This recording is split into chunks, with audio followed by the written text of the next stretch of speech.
तो स्टूडेंट्स ही हमारे पास एक सैम्पल एप्लीकेशन है। तो सैम्पल एप्लीकेशन की जिस तरीके से मैंने बात की थी कि आपके पास जो एप्लीकेशन होगी उसका फ्रंट एंड कम से कम आपके पास होगा।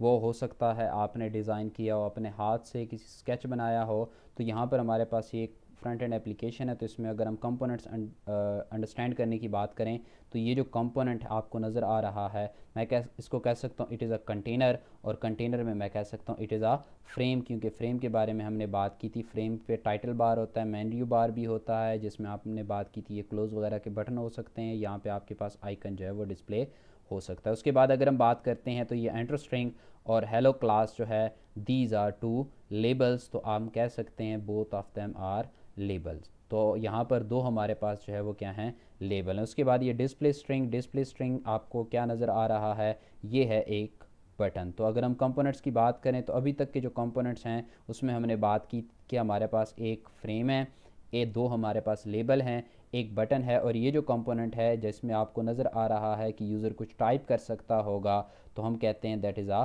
Text field. क्योंकि हम लोगों ने बात की थी कि जो कंपोनेंट जिसमें आप यूज़र से इनपुट की बात करेंगे वो कंपोनेंट आपका जो है वो क्या कहलाता है, that is the text field. तो यहाँ पर हम लोगों ने अभी तक स्टेप नंबर 1 में जो चीज़ें थी उनको आइडेंटिफाई कर लिया कि हमें पता लग गया एक फ्रेम है, दो लेबल हैं, उसके बाद हमें एक टेक्स्ट फील्ड है और उसके बाद हमारे पास जो है वो एक बटन है। अगर आप इस ग्राफिकल यूज़र इंटरफेस एप्लीकेशन की बात करें तो इस एप्लीकेशन में डेफिनेटली यूज़र कुछ ना कुछ यहाँ पे टाइप करेगा। जैसे ही टाइप करेगा, डिस्प्ले स्ट्रिंग के बटन के ऊपर क्लिक करेगा तो यहाँ पर आपको वो डेटा जो उसने टाइप किया होगा वो आपको डिस्प्ले होता हुआ नज़र आएगा।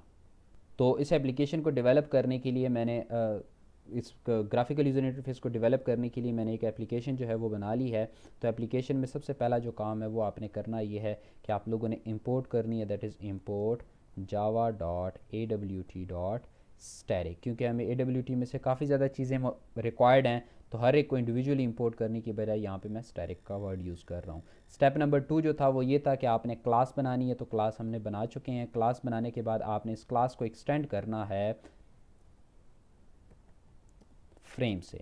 तो ये हमारे पास स्टेप नंबर 2 भी हो गया। स्टेप नंबर 3 ये था कि जितने भी आपके पास ग्राफिकल कंपोनेंट्स होंगे एक्सक्लूडिंग फ्रेम, फ्रेम को एक्सक्लूड करके आप लोगों ने हर एक का रेफरेंस वेरिएबल बनाना है क्लास लेवल के ऊपर। तो हमारे पास ये जो GUI क्लास है, तो ये एरिया जो है that is a class level area, यानी इस मेन के मेथड से बाहर का जो एरिया है वो हमारा क्लास लेवल का एरिया होगा। तो हमें क्या चाहिए, दो लेबल चाहिए। तो हमें दो लेबल के रेफरेंस वेरिएबल बनाने पड़ेंगे। तो हम लिखेंगे लेबल। अब लेबल आप लिख सकते हैं ए, कोई मसला नहीं। आप यहाँ पे लिख सकते हो बी, कोई मसला नहीं। यहाँ पे लिख सकते हो सी। बट आपने इस तरह के नाम देने हैं जो कि यूज़र फ्रेंडली हो। तो यूज़र फ्रेंडली के लिए मैं यहाँ पे लिखूँगा LBL। तो मैं लिखूँगा LBL एंटर स्ट्रिंग। तो इससे मुझे पता लग जाएगा अच्छा ये वो वाला लेबल है जिसमें एंटर स्ट्रिंग वाला टेक्स्ट नज़र आ रहा है। बट एक बात जहन में रखनी है कि यहाँ पे एंटर स्ट्रिंग लिख लेने से आपको एंटर स्ट्रिंग वाला टेक्स्ट उसके ऊपर डिस्प्ले नहीं होगा। उसके बाद दूसरा जो लेबल है दैट इज़ LBL आउटपुट, जिसमें मैं कह रहा हूँ आउटपुट डिस्प्ले होगी। उसके बाद मेरे पास एक टेक्स्ट फील्ड है, तो मैं कहूँगा टेक्स्ट फील्ड TXT इनपुट। तो टेक्स्ट फील्ड के स्टार्ट में मैं TXT लिखूँगा। इस तरीके से अगर बटन होगा तो बटन के स्टार्ट में मैं लिखूँगा BTN डिस्प्ले स्ट्रिंग। तो इससे मुझे कम से कम कंपोनेंट्स का आइडिया भी हो रहा है कि ये टेक्स्ट फील्ड है, ये कौन से वाला टेक्स्ट फील्ड है, ये बटन है तो ये कौन से वाला बटन है, ये लेबल है तो ये कौन से वाला लेबल है। तो स्टेप नंबर 4 जो था वो हमारा ये था कि हमने कंस्ट्रक्टर बनाना है। तो हम लिखेंगे simple public, that is GUI application. और अब हमने इसमें से 4.1 में हमने 1 बाय 1 हर एक को इनिशलाइज करना है। तो LBL enter string equal to new. New के बाद क्या आएगा, LBL एंटर स्ट्रिंग किस तरह का है, लेबल टाइप का है। तो यहाँ पे क्या आएगा, न्यू लेबल। तो लेबल क्या, इसमें कुछ टेक्स्ट डिस्प्ले होना चाहिए, डेफिनेटली डिस्प्ले होना चाहिए। तो जो टेक्स्ट आपने डिस्प्ले करना है वो इसके कंस्ट्रक्टर में एज अ स्ट्रिंग पास करेंगे। तो क्या डिस्प्ले होना चाहिए, दैट इज़ एंटर स्ट्रिंग।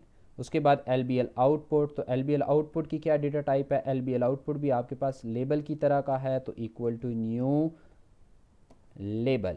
तो लेबल में हम यहाँ पे कुछ भी इनपुट नहीं करेंगे। क्यों इनपुट नहीं करेंगे, क्योंकि आउटपुट आपको डिस्प्ले तब होगी जब बटन के ऊपर क्लिक होगा। बाय डिफ़ॉल्ट आपकी एप्लीकेशन रन होने के बाद आपको कोई आउटपुट डिस्प्ले नहीं हो रही होगी। उसके बाद हमारे पास TXT इनपुट। तो TXT input equal to new text field, क्योंकि TXT इनपुट की क्या डेटा टाइप है, टेक्स्ट फील्ड डेटा टाइप है। तो टेक्स्ट फील्ड में भी बाय डिफ़ॉल्ट यूज़र ने इनपुट करनी है, तो हम बाय डिफ़ॉल्ट उसमें कोई जो चीज़ है वो आपको आउटपुट के तौर पे डिस्प्ले नहीं होनी चाहिए। उसके बाद बटन, तो हम कहते हैं btn display string equal to new button.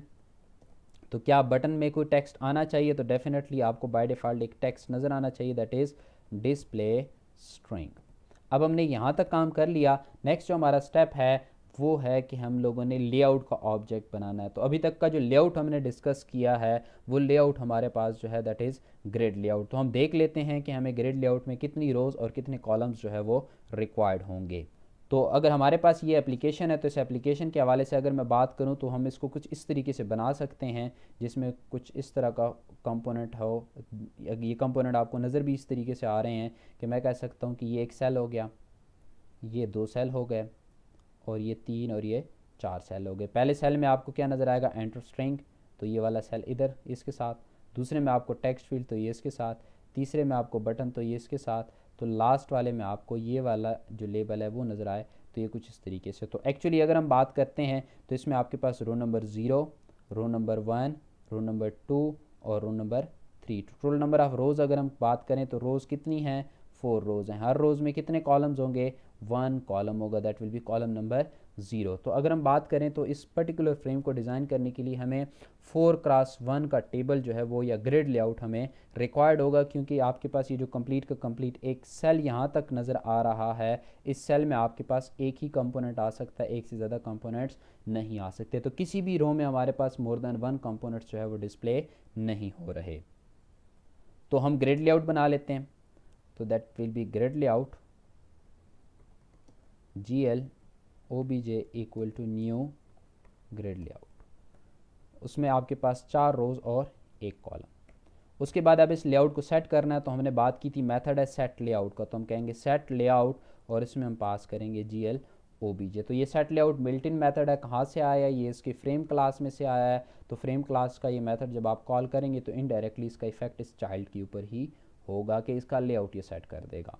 उसके बाद अब कंपोनेंट्स ऐड करने हैं, तो कंपोनेंट्स ऐड हम करेंगे ऐड पहला कंपोनेंट। अब यहाँ पे एक बात आपने जहन में रखनी है कि जो कंपोनेंट आपको ग्राफिकल यूज़र इंटरफेस में पहले नज़र आ रहा होगा, यानी फर्स्ट रो में नज़र आ रहा होगा, वो पहले ऐड होगा। जो सेकंड रो में नज़र आएगा वो बाद में, जो थर्ड रो में नज़र आएगा वो बाद में, उसके बाद एंड सो ऑन। तो पहला कंपोनेंट आपको कौन सा नज़र आ रहा है? That is LBL enter string. तो ये ऐड का मेथड आपने कॉल करना है LBL एंटर स्ट्रिंग। तो आपका ये ऐड हो जाएगा। ये कहाँ पर ऐड होगा? ये आपके पास 0 रो और 0 कॉलम। उसके बाद अगर हम बात करते हैं तो that is TXT input. TXT input आपके पास कहाँ पर ऐड होगा? दैट विल बी 1 रो और 0 कॉलम। उसके बाद अगर हम बात करते हैं तो आपके पास फिर बटन आना चाहिए, बटन डिस्प्ले होना चाहिए। बटन आपके पास ऐड होगा कहाँ पर? दैट विल बी 2 रो और 0 कॉलम। उसके बाद अगर हम बात करते हैं तो हमारे पास जो है वो that is LBL output. LBL output आपका कहाँ पर ऐड होगा? LBL आउटपुट आपका ऐड होगा 3 रो और 0 कॉलम के ऊपर। अब कंपोनेंट भी ऐड हो गए। कंपोनेंट ऐड होने के बाद अब हमने इसका साइज़ सेट करना है। तो साइज़ सेट करना है तो मेथड होना चाहिए सेट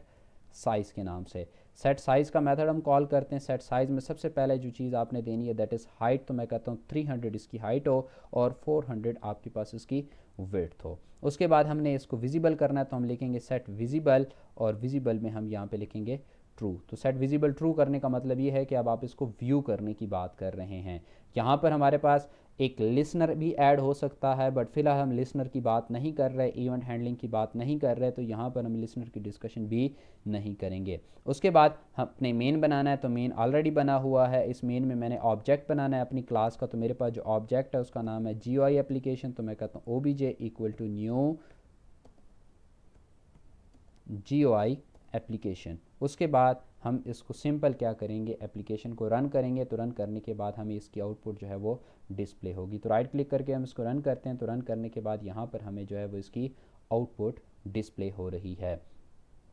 तो यहाँ पर अगर हम बात करें तो अगर इस बटन के ऊपर क्लिक करेंगे तो इस बटन के ऊपर क्लिक करने से फ़िलहाल जो है वो टास्क हमें परफॉर्म होता हुआ नज़र आएगा। एक चीज़ जो मैं मिस्टेकनली बता गया, वो फर्स्ट जो वैल्यू है that is for width and other the second value is for height. तो यहाँ पर आपको हाइट इस वजह से ज़्यादा नज़र आ रही है क्योंकि 400 हमने हाइट की बात की और 300 हमने उसकी विड्थ की बात की। फिलहाल अगर मैं इसके क्रॉस बटन के ऊपर क्लिक करता हूँ तो क्रॉस बटन से ये क्लोज भी नहीं होगा। यहाँ पर जो मैं आपको बात बता रहा था कि अगर आप इसका सीक्वेंस चेंज कर देते हो, जैसे अगर मैं इस कोड को पहले लिख लेता हूँ तो आपका ये कोड पहले होने से पहले ऐड होगा, तो ये अब आपके पास कहाँ पे ऐड हो जाएगा, 0 रो पर और 0 कॉलम, और ये 1 रो के ऊपर आ जाएगा। तो अगर मैं इसको दोबारा से एग्जीक्यूट करूँ तो एग्जीक्यूट करने के बाद आपको अब वो जो टेक्स्ट फील्ड है वो पहले नज़र आएगी यहाँ पर। तो आपने ऐड करते हुए ये बात ध्यान में रखनी है कि कंपोनेंट्स उसी सीक्वेंस से ऐड होनी चाहिए जिस सीक्वेंस से वो आपको आउटपुट पे रिक्वायर्ड हैं कि वो डिस्प्ले हो। तो आज के इस लेक्चर में हम लोगों ने लेआउट मैनेजर्स को डिस्कस किया